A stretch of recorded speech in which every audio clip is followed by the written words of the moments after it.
नमस्कार दोस्तों, राधे राधे, जय जय श्री कृष्णा। मैं इस कमल किशोर भोजक चैनल पर आप सभी का हार्दिक अभिनंदन करता हूं।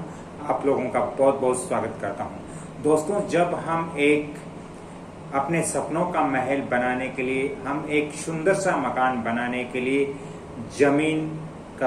जमीन परचेज करते हैं, भूमि परचेज करते हैं और हम ये नहीं देखते कि इस भूमि के अंदर वास्तु अनुसार मकान सही से बनेगा या नहीं बनेगा।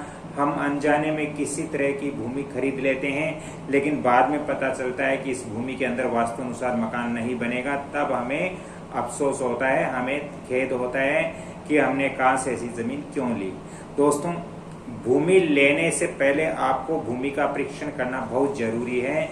यदि आप सप्तम यानी सोई हुई भूमि खरीदते हो और उस पर मकान निर्माण करते हो तो वो अच्छी बात नहीं है। वास्तु शास्त्र के अनुसार सोई हुई भूमि या सोई हुई जमीन हमें कभी भी नहीं खरीदनी चाहिए। जमीन हमेशा जागृत ही खरीदनी चाहिए। जो जगी हुई जमीन है वही हमें खरीदनी चाहिए। उसके अंदर हम यदि मकान बनाते हैं तो हमारे मकान के अंदर हम बहुत तरक्की करेंगे।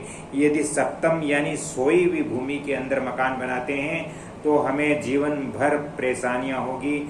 अनेक प्रकार की समस्याएं हर समय हमारे सामने रहेगी।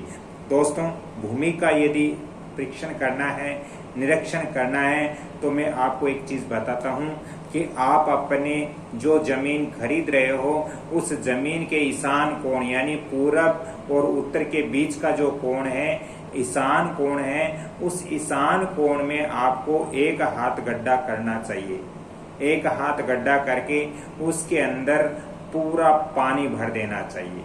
वो जो गड्ढा होता है उस गड्ढे को पूरा पानी से भर देना चाहिए और फिर आप वहां से 100 कदम वहां से आपको चलना चाहिए। 100 कदम आप जब पानी का गड्ढा भर करके आपको 100 कदम वहां से दूर जाना चाहिए और फिर 100 कदम वापिस आना चाहिए।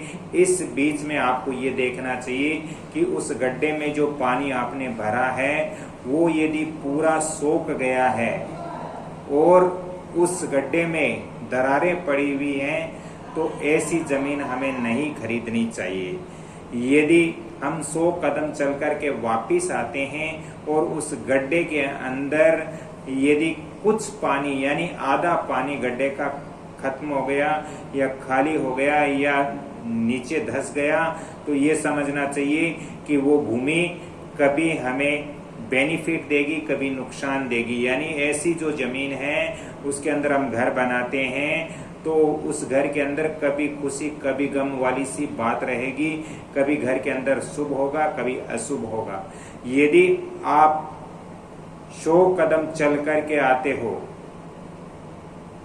यदि आप 100 कदम चल करके जाते हो और पुण्य वापिस आते हो और आप देखते हो कि उस गड्ढे के अंदर पानी पूरा भरा हुआ है, थोड़ा बहुत खाली हो कोई बात नहीं है, लेकिन पानी यदि भरा हुआ हो गड्ढे में तो ऐसी भूमि हमें लेनी चाहिए, क्योंकि ऐसी भूमि सर्वश्रेष्ठ भूमि होती है। ये जागृत भूमि होती है।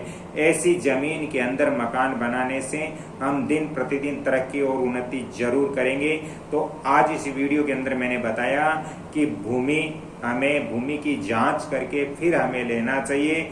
दोस्तों, इसके अलावा और भी ऐसे वास्तु के अंदर निरीक्षण है जो हम अपना करके हम उस भूमि के बारे में, उस जमीन के बारे में जान सकते हैं कि जो जमीन हम परचेज कर रहे हैं, खरीद रहे हैं, वो शुभ है या अशुभ है। इसकी अनेक प्रकार की वास्तु के अंदर और भी इसके तरीके हैं भूमि जांचने के। तो आज का ये वीडियो मेरा अच्छा लगा तो इस वीडियो को आप लाइक करें, शेयर करें, सब्सक्राइब जरूर करें और बेल आइकॉन घंटी के निशान पर भी क्लिक करें।